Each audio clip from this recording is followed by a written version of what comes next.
महापुराण एक ऐसा ग्रंथ है जो हमको इस भवसागर से पार लगा दे, इस कलिकाल से हमको मुक्त करने वाला। और भागवत का अर्थ क्या है? भागवत है तो भागवत का अर्थ क्या है?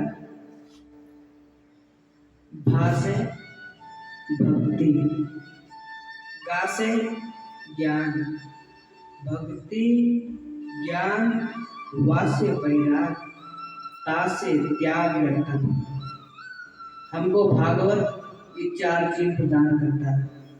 भागवत भक्ति ज्ञान वैराग त्याग रखना।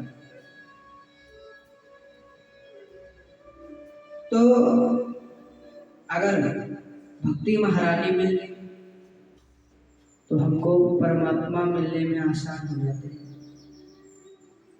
इसलिए भक्ति महारानी का सर्वप्रथम दायित्व भाष्य भक्ति ज्ञान।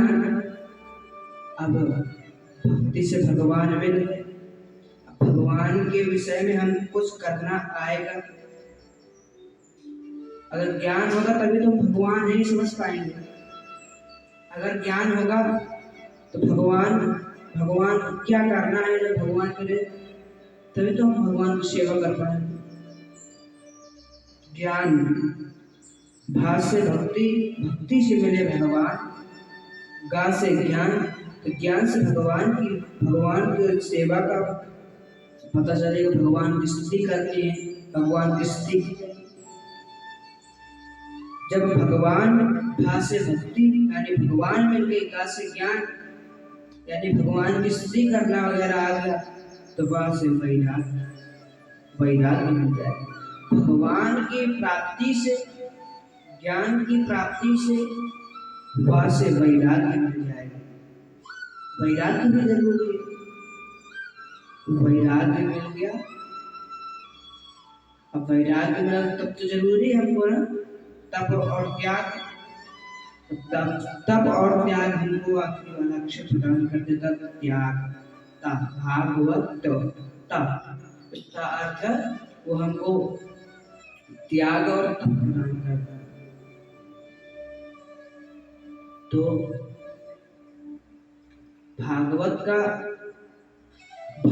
के एक एक श्लोक में, एक एक अक्षर में, एक एक शब्द में 5,76,000 के लगभग उसमें शब्द हैं भागवत जी में।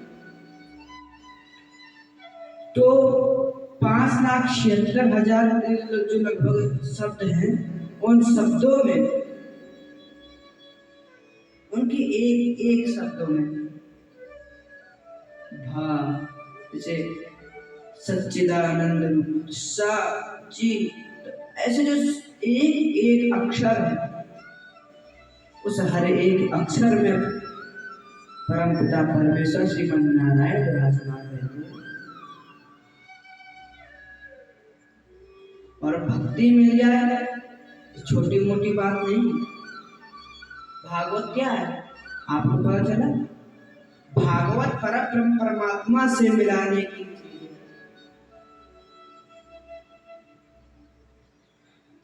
हमको जीवन में आप राम कथा और श्रीमद् भागवत हमको जीवन में दो चीजें सिखाती है।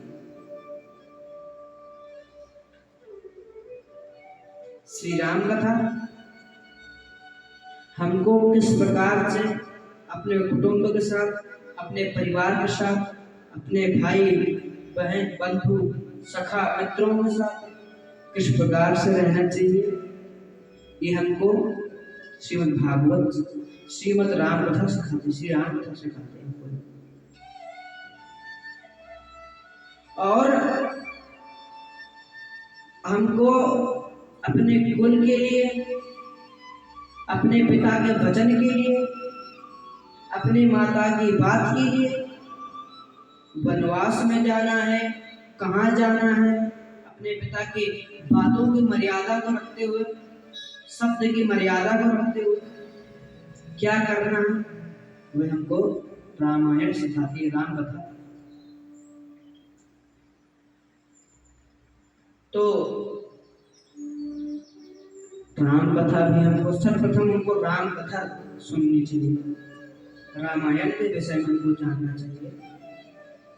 उसके बाद जब हमको अपने भाईजन बंधुजन से माता पिता के साथ किस प्रकार का व्यवहार करना है, ये जब हमको पता चल जाए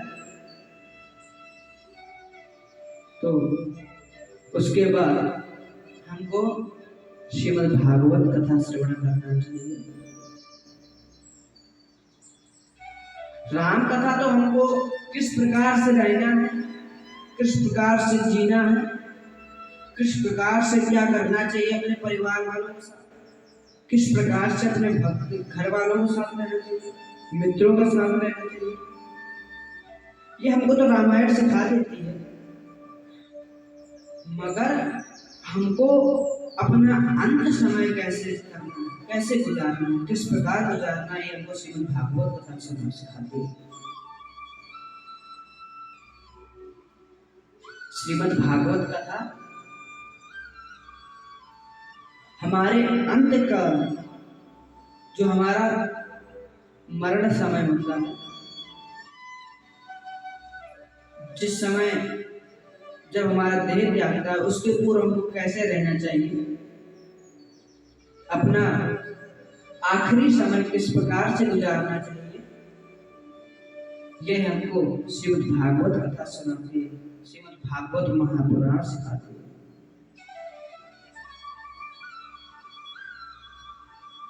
और हमारे जीवन में इन दोनों कथाओं का होना अति आवश्यक है, अति आवश्यक, आवश्यक ही नहीं, अति आवश्यक।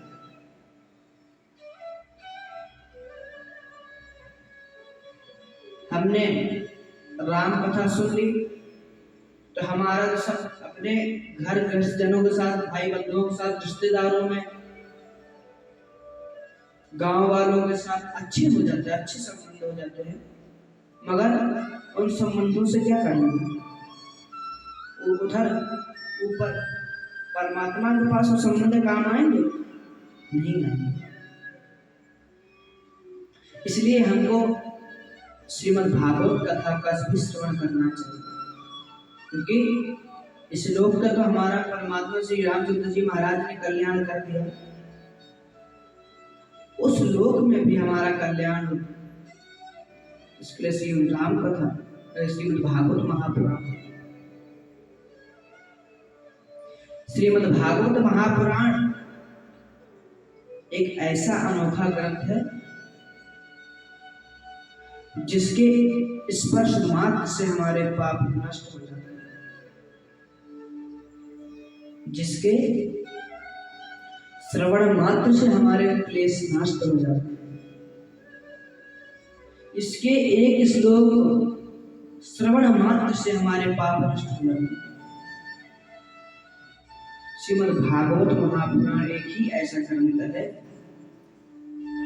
जिसको गंगा कहा गया, जिसको धरती की गंगा कहा गया। और परमात्मा ने दो गंगाएं बनाई, कौन कौन सी? एक गंगा है जो अपने चरणों से निकाली अपने, वो भागीरथी गंगा। और एक जो गंगा है उसे अपने चरणों से निकाली, वो कौन सी जो अपने चरणों से निकाली है?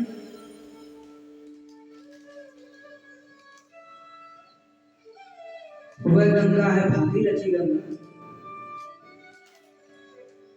जिसे अपने मुखारविंद से निकाली है वह श्रीमद् भागवत महापुराण। और दोनों गंगा के से दोनों गंगाओं से मुक्ति हमको प्राप्त होती है, मगर फर्क इतना है, आपको आपके वृंदावन से काशी जाना पड़ेगा, हरिद्वार जाना पड़ेगा गंगा स्नान करने के लिए। और श्रीमद् भागवत रूपी गंगा जैसे आप लोगों ने घर के अंदर करा रखी है, इसी प्रकार से अपने भागवत रूपी गंगा को अपने घर में ही निभा सकते हैं। इसलिए सबसे सुगम गंगा हमको ये भागवत रूपी गंगा है। और अवश्य ही आप सब अवश्य इतने बड़े भाग्यशाली हैं जो आपको इस भागवत रूपी गंगा को श्रवण करने का अवसर प्राप्त हो। यहाँ तक कि कुछ लोग ऐसे हैं जिनके घर में कथा होती है मगर उनको श्रवण करने का अवसर नहीं प्राप्त होता, क्योंकि सब कोई को ऐसे भगवत प्राप्ति नहीं हो जाती। उसके लिए मेहनत होता है, कुछ कर्म करने पड़ते हैं हमको, तभी भगवत प्राप्ति होती है। भगवत प्राप्ति से आपकी यश, आपकी कीर्ति सदा विराजमान रहती है।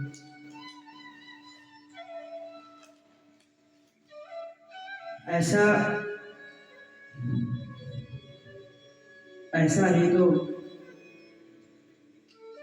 गोकर्ण जी महाराज थे, उनके भ्राता धुंधकारी, उनको भी तो भगवत प्राप्ति से ही मुक्ति प्राप्त हुई। श्रीमद् भागवत कथा से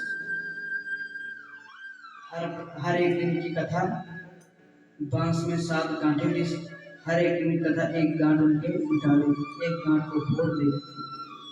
जब 56 दिवस की कथा हुई, कथा पूर्ण हुई, उसके बाद 7वीं गांठ भी, 7वीं गांठ भी जब वो फूट जाती है तो साक्षात भगवत प्राप्ति हो जाती है। और भगवत प्राप्ति होने के बाद सीधा वैकुंठ के लिए वाहन आता है भगवान का,